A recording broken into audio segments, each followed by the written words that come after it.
how do we become aware of what we're not aware of? And how do we make peace with the fact that we're never going to be aware of all the things going on around us?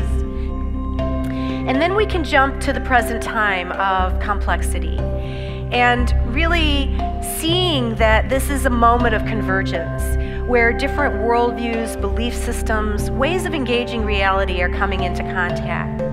We have a group of people who are describing intuition, describing this kind of gut feeling they have of how to proceed with their patients, combined with then references to an evidence-based perspective. How do we bring science and these healing traditions together?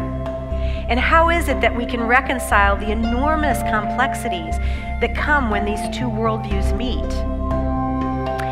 So Carol mentioned the work of the Institute of Noetic Sciences. I'm going to speak a little bit about some of the work that's been going on there.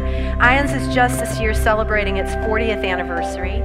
And as she mentioned, it was founded by Edgar Mitchell, one of the Apollo 14 astronauts. When that part of the Apollo mission was over, he describes having the window seat on the way home.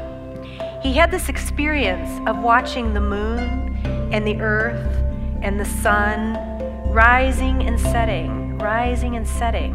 He looked out that window and he saw planet Earth in all its pristine glory.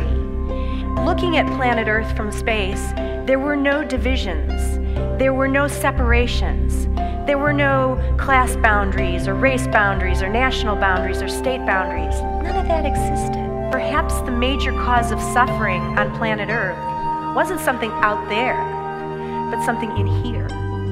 And that in that moment he began to see that the great frontier wasn't outer space, but inner space. And it was our worldviews and our belief systems and our capacity to redefine who we are and what we're capable of becoming. So we conducted surveys with 2,000 people to begin to calibrate what we could understand about transformation, and then ultimately began to do longitudinal studies with different transformational practices to look at whether it led to changes in psychological and physical health. So out of all of that work over decades, we began to articulate a model. You could hold your finger up and look at it in the air.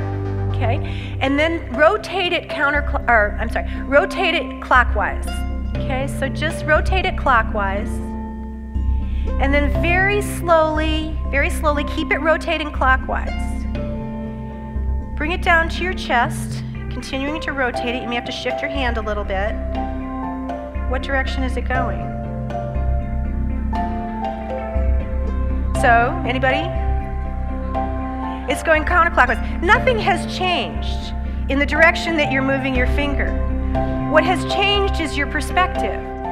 And further, how do we move from just coping with this overload of information, with all of the various demands from the snail mail to the voicemail to the Twitter to the Facebook to the managing of kids if you have them. It's just a complicated life. To talk about road rage as a spiritual practice. So it's this move from the I, my practice, my ability, my intention, my awareness, to a we.